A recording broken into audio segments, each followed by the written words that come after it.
This is where it all begins. When the night has come, the land is dark, and the moon is the only light. Hoe gaan we zo'n deur gaan koken?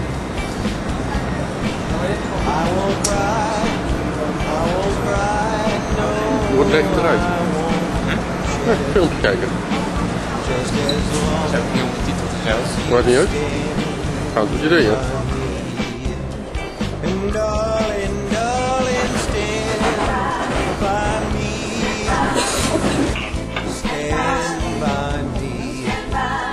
As long as you stand by me. Now listen, if the sky you look upon and the mountains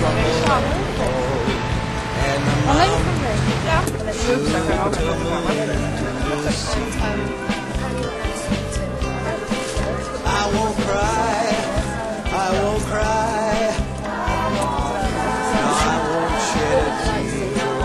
Just as long as you stand by me. Darling, stand by me. Oh, that's great. Wow, nice. Just as long as you stand by me. Hoort ie? You know, sweetheart, the Lord has given you two good, strong legs. Jij bent gezellig. Jij gaat gewoon voor mijn beeld staan. Graag gedaan. So what I want you to do, my sweet thing, is to get up off that sofa. I mean, get up off your ass, get on your feet, get up on the big, strong legs. Next to your big, strong man. For any reason at all. You don't have the ticket, you're not going to get back up onto the floor. Okay? Everyone understand? Another yes? Oh, lovely. Especially for you people that have been here so early as well. Thank you very much. Cheers, folks.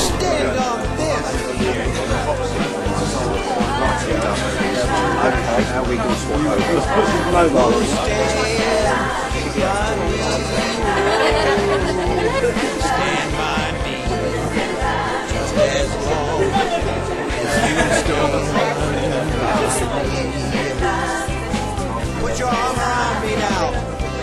We're walking off together, side by side, in the sunset, just like on a postcard that you sent to us somewhere down in the corner of after coming from Disney World.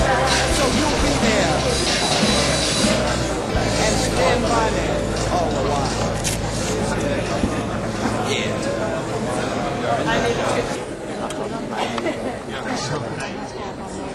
Echt een gezellig verhaal.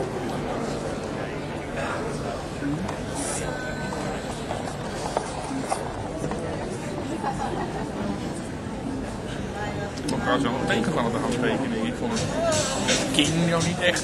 Die is altijd vanaf. Nu herken je ook. Ja.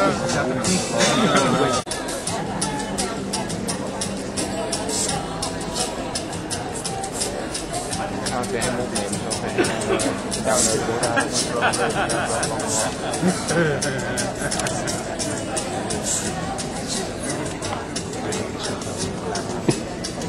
Wow. Dat weet ik ook zo was. Ja.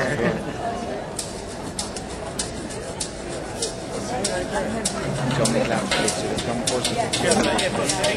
Nou, ik weet niet van mij betreft. Nee, je houdt niet connection van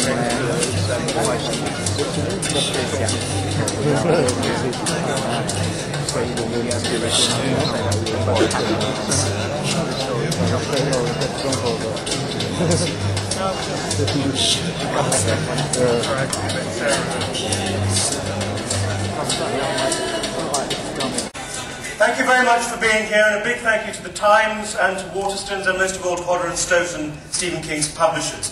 It's wonderful to hear the guy on the tannoy warning you about mobile phones. You're Stephen King fans.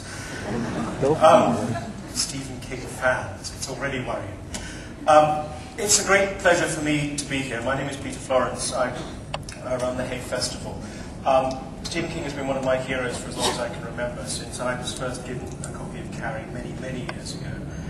It is a wonderful thing to have him with us at all after his accident in 1999. It's a particular pleasure after 10 years to have him back in London. He's going to be talking to me for about 45 minutes, then there'll be a break, the bookshop and the bar are open. And then he's going to read from this book, which is just published, and then he's going to take questions from the audience. I have, for ease of speed, really, questions from many, many people here and from around the world which have been submitted, which I'm going to put to Steve. He's then very kindly agreed to autograph copies of the book afterwards. Because of time constraints, please bear with us. We will do it as fast as possible, but we're limited to one book per person, and I'm afraid it's autographs and not full dedications. It's a great pleasure to have him here. Please join me in giving Stephen King a very warm welcome.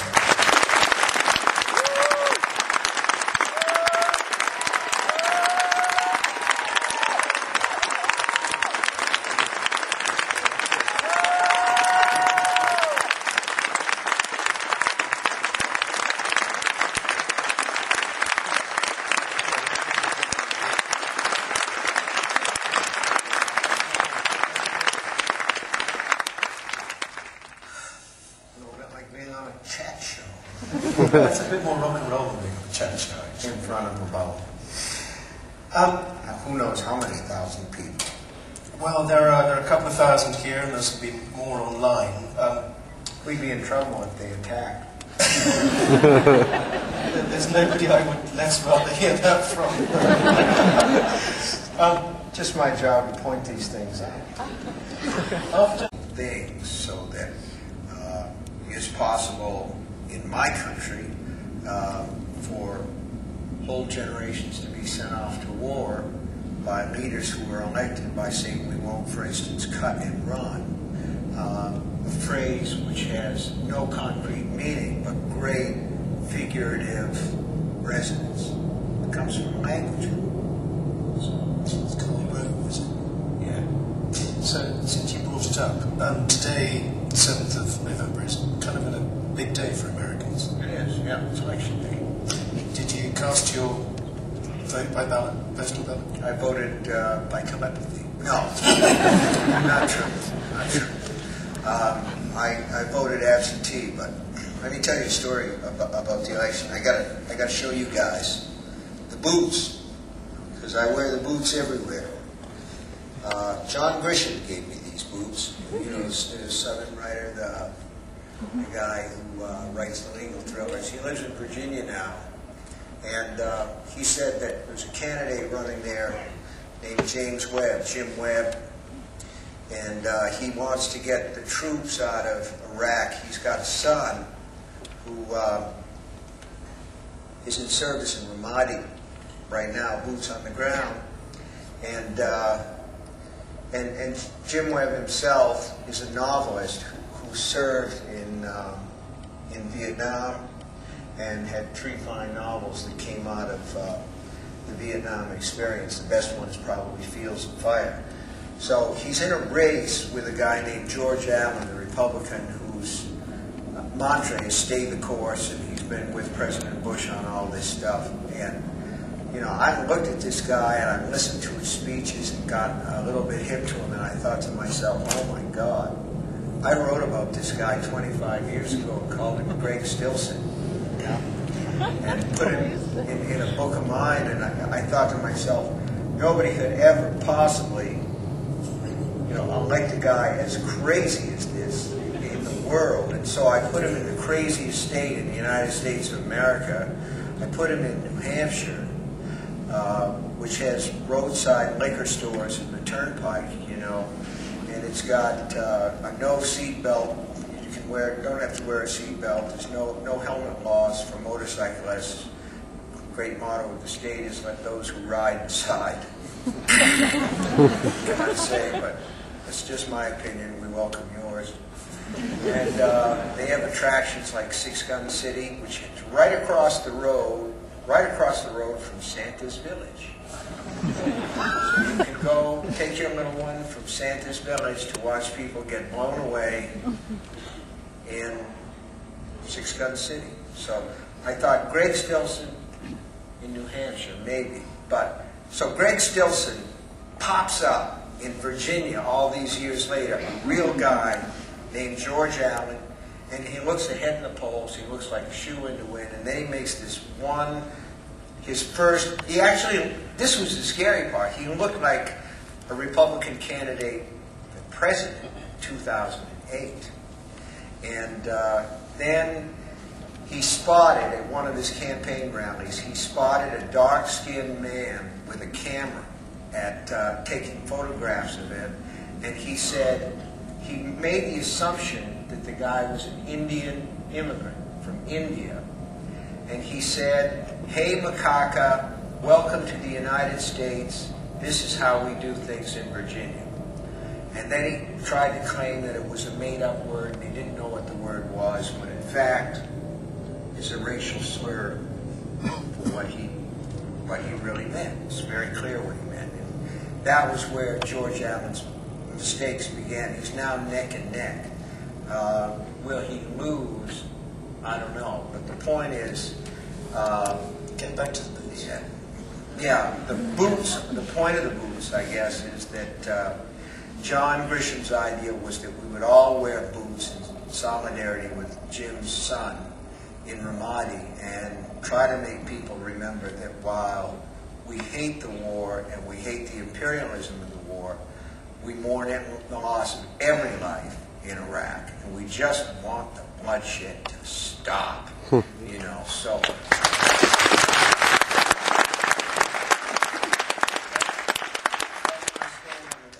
And you know, the President of the United States, who is like the honorary head of NASCAR Nation. Nobody says that, but that's what he is. He's the honorary head. You know, he ought to have a statue with a bud in one hand and a big hat on the other. Yahoo, I'm the head of the NASCAR Nation. Let's go. But, you know, he says the Democrats don't have a plan. All they want to do is get out. Well, the fact is, he doesn't have a plan either. All they want to do is stay in. So getting out is a better plan for you to know what the hell you're up to. That's the answer. Thanks for getting me back to the boots. I would have gotten there. By then it would have been 8:30, 9 o'clock. Can we talk a little bit Absolutely not. about the idea that you've professed in? What will you do if I say it worries me? I said, I will put it away. And she said, it worries me, but it's too good to do that. That was the end of it. That was the end of it. She's never really said anything else, one way or the other. So, Is it? and that's the only time that's happened. Is it more difficult to write about grief than about fear? No. It's tough to write about both. In some ways, it was tougher to write about grief because I'd never really written about it this way, or I'd never written about it this way before. No sense writing about the same thing the same way twice. When you got one book on that subject, you don't need another one. That's Tom Clancy's job, not mine.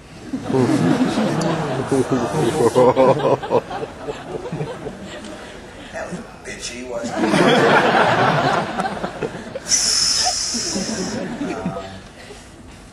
What the hell? He'll survive. He's out there in Connecticut at his estate behind the Sherman tank. He's got a Sherman tank on his estate. Everybody thinks that it's just a dummy.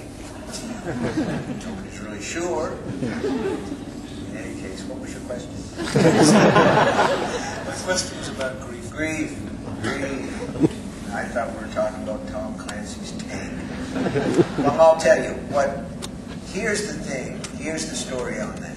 The story on that is for years I've been called a horror writer, and I have never once quibbled with that. And you won't hear me quibble with it tonight, because people who buy a book, read a book, have a right to say anything they want or to categorize it in any way they want. And bookstores need a place to shelf their damn books so people can find them conveniently. And so fine, let them put them where they want to put. I can do whatever I want to within that broad range of title, horror. It doesn't have to be giant bugs hopping out of manholes, but it could be. It could be cell phones that go crazy, but it doesn't have to be. You see, what I'm really interested in is sawing on your emotions. And I'm very, very, very serious about that. I have never regarded, and I think at bottom, this is what's really sort of disturbed critics all along about my books and has distracted them from the language. I'm a doctor of the emotions, that's all. And except doctors puts too fine of a point on it. I wanted to reach you, assault you, reach you personally, make you know that I was there, make you aware when I came, and when I left, I want to hold behind. I'd like to leave a sonic boom.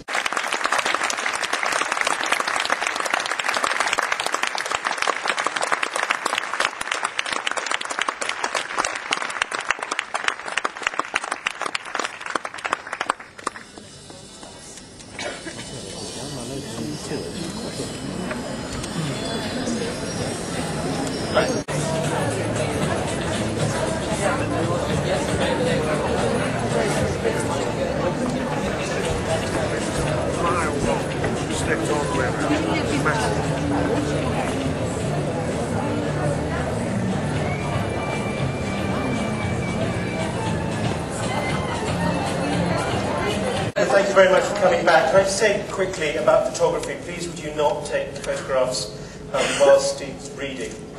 There will be a podcast of this available from meettheauthor.com and mayfestival.com next week, should you wish to hear it again and see it. Stephen King's now going to read for 20 minutes or so, and then he's going to be taking questions from Times readers that have been sent in.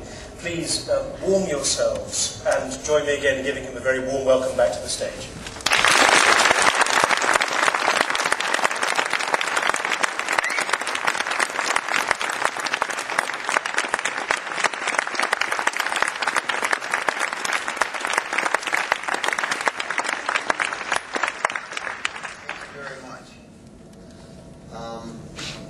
I thought I'd read you two things tonight, one heavy and one light, dinner and dessert.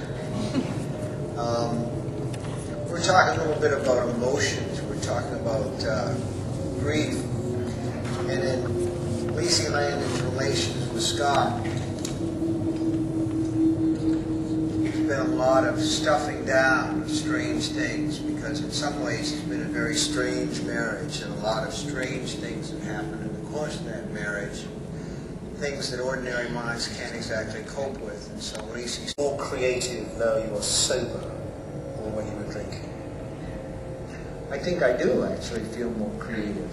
You know, I don't want to sound like a drug-free America ad or anything, but I think that it's taken some time for me to get entirely in the clear, but it's like you go through a period of dysthymia after everything's out of your system, where you're feeling a little bit flat, you know, like a glass of seltzer water where all the bubbles have departed. But now I feel like myself again, only with wrinkles added, of course. But the ideas come when the ideas come, and when they don't come, I don't worry about it because I've got some stored away. I don't use a notebook. I feel like the good ones will stick around and the bad ones will go away on their own. If I had a bad notebook, it would be full of bad ideas for the most part. When did the idea of Annie Book's first edition move away and back to misery? Was it in writing it, or was it in the gestation period? Yeah. It was the first, it's funny, the first, that story was begun in longhand as the Annie Wilkes edition. I just pressed the button. It's pretty soon. that.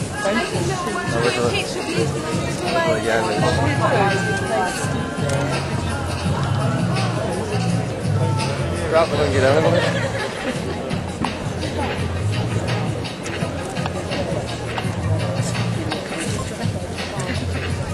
Is that much?